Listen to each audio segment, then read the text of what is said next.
엄마나 아빠, 보호자분들이 자주 묻는 질문이 있습니다. 우리 아이도 성인 치약을 써도 되는지, 불소가 함유된 치약이 안전한지, 오늘은 연령대별 치약 사용법에 대해서 알려드릴까 합니다.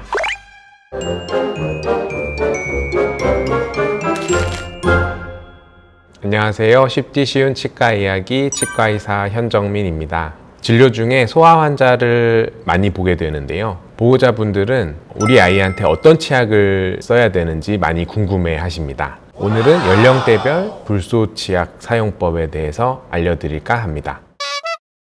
사람들이 불소에 대해 걱정하는 이유는 너무 많은 정보들이 여러 매체들을 통해서 들어오는데 상반된 정보가 너무 많습니다. 누구는 이게 맞다 그러고 누구는 이게 맞다 그러고. 제가 요새 블로그에 치약 성분 리뷰를 진행하고 있는데 그러다 보니까 여러 자료를 찾아보게 되고 한 자료에서 주장하던 게 다른 자료에서는 완전히 반대되는 내용, 이런 논문들이 상당히 많습니다.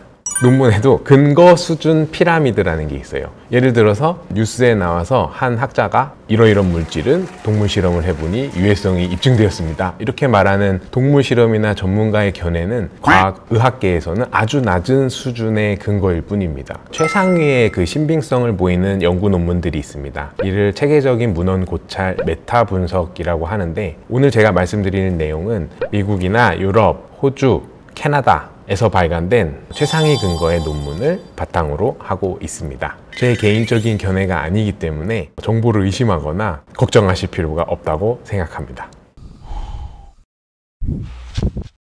불소 얘기를 하기 전에 우리나라에서 시판되고 있는 불소 함유 치약의 기준에 대해 설명드리고 싶습니다. 불소 기준 함량에 따라서 무불소 치약, 저불소 치약, 불소 치약, 그 다음 고불소 치약, 이렇게 나누고 있는데요. 무불소는 당연히 불소가 하나도 포함되어 있지 않은 치약이고요. 저불소 치약은 500ppm 정도의 불소를 포함하고 있는 치약을 말합니다. 대부분 시중에서 살 수 있는 치약들은 1000ppm의 불소를 포함하고 있고, 고불소 치약은 1450에서 1500ppm 정도의 불소를 함유하고 있습니다.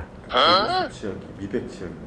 고불소 치약은 미백 치약이 아닙니다. 불소는 미백 작용을 하지 않기 때문에 불소가 아무리 많이 들어있어도 미백 작용을 하진 않습니다. 나중에 치약 성분에 대해서 촬영을 할 때 말씀드리도록 하겠습니다.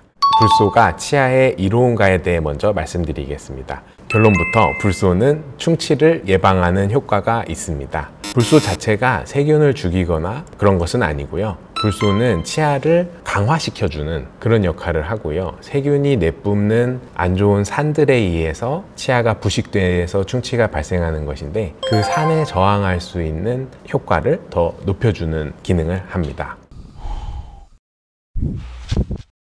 최근에 제가 자료를 찾아보니까 우리나라 보호자분들이 무불소 치약에 대해 관심이 아주 많더라고요. 제가 오늘 여기 코알라를 한 마리 데리고 왔는데, 호주에서 들어온 아주 유명한 코알라 치약인데, 이 치약은 무불소 치약입니다. 많은 엄마들이 이 치약을 구매하고 있는데요. 불소가 함유되어 있지 않기 때문에 아이들 유치 아니면 혼합치열기 시기에 사용한다면 충치에 이완될 가능성이 높습니다. 그래도 한 가지 좋은 점은 자연유래 성분들로만 이루어져 있어서 아이들이 이 치약을 삼키더라도 다른 성인 치약이나 합성 성분들이 들어있는 것에 비해서는 훨씬 안전하다고 생각이 듭니다. 그럼 사람들이 왜 불소를 걱정할까요? 가장 큰 이유는 치아 불소증이라는 합병증 때문인데요. 치아 불소증은 영구치에 하얀색 반점이라든지 하얀색 줄무늬 띠, 심하게는 갈색 띠, 갈색 반점이 나타나는 것을 말합니다. 그러면은 불소가 실제로 불소증을 일으킬까요? 사실입니다. 하지만 불소증을 일으킬 만한 농도까지 도달하려면은 우리가 짜는 치약의 한 100배, 많게는 300배 정도의 불소를 섭취해야만 불소증이 일어납니다. 치약에 있는 불소 때문에 내 아이가 영구치에 불소증이 생겨서 나중에 보기가 좋지 않을까, 이렇게 걱정하셔서 불소 함유된 치약을 쓰지 않는데, 불소 들어있는 치약을 써서 충치를 예방하는 게 더 유익한 판단이라고 생각합니다. 불소증은 보통 영구치에 생기는데요. 치아는 이제 잇몸 속에 있다가 나중에 자라면서 잇몸 밖으로 나오게 되는데, 잇몸 속에 있을 때만 불소증에 이완될 수 있습니다. 이미 입 밖에 나와 있는 치아는 불소에 아무리 닿아도 반점이 생긴다거나 그런 일이 일어나지 않습니다. 보통 치아가 나오고 4세 이전까지 불소 함유된 치약을 써서 잘못 사용한다면은 나중에 영구치 앞니, 그 다음에 제1 대구치, 첫 번째 어금니에 불소증이 생길 수 있습니다. 4세 이전까지 저불소 치약을 사용하는 것도 권장되기도 합니다. 4세부터 6세까지는 소구치, 그 다음 제2 대구치가 발달하는 시기인데요. 그때 불소를 많이 섭취하게 된다면 소구치, 제2 대구치에 불소증이 생기게 됩니다. 하지만 이 소구치랑 제2 대구치는 잘 보이지 않고요. 기능이 훨씬 더 중요한 치아이기 때문에 불소가 너무 걱정되더라도 반드시 4세 이후부터는 1000ppm 이상의 불소 함유 치약을 쓰시는 것을 권장드립니다. 1000ppm 이상의 치약 외에 저불소, 무불소 치약들은 충치 예방 효과가 아직 입증되지 않았습니다. 불소증이 너무너무 걱정되시는 어머님들은 주기적으로 치과에 내원하셔서 우리 아이가 충치에 이완됐는지 확인을 하면서 저불소 치약을 쓰셔야겠고, 필요하다면은 전문가 불소 도포라는 불소 바니쉬 처치를 치과에서 받는 게 충치 예방에 도움이 될 수 있습니다.